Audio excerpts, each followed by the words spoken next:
Габдрашид Хусейновка хөкүмәт бүләген район башлыгы урынбасары Озат Ахмаджанов тапшырды. Ул шулай ук юбилярга түбәтәй бүләк итте һәм күчтәнәчле пакетта бирде. Сиңа исәнлек, саулык, сәламәтлек булсын.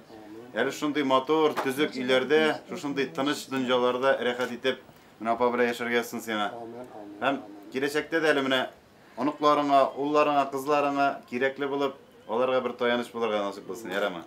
Быел Габдрашид агага 85 яшь тулды. Дуңгызчылык фирмасында терлекче булып эшләдем ди ул. Аларның буыны бала чактан эшкә җигелеп, гомер буе колхозда тырыш хезмәт куйган буын. Әтиемә 8 яшь булганда аның әтисе үлгән. Әтием 13 яшеннән колхозда эшли башлаган ди ветеранның кызы Ләйсән.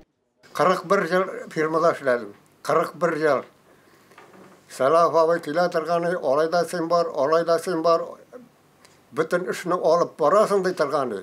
Ey Rəşid abi, senin bilen işlevi rahat değil, bir süt etmeysen bitsin, eşek süt de bilmeysen sen deyip saytırganı. Юбилярның шурдашы, дусты, җирлек ветераннары җитәкчесе Мөҗәһидән Муртазин да яшьлек елларын искә төшерде. Гел фирмада эшләдек, макталып эшләдек, алай начар яктан искәлмәдек, аракчы бирмәдек, кәмәксен тартмадык. Гел дус булдык, атна сайын күрешеп, белешеп йөрибез. Җисе көнне мин әйбәтләп чыплап кайтып киттем. Валдагы көннәрдә дә хәерле көннәр булсын, исән-сау барып да исәнлек сау булып, алар да исәними, без дә исәними яшәп, Ходай Тәгалә булган гомер эчендә садаклыкны бирсен.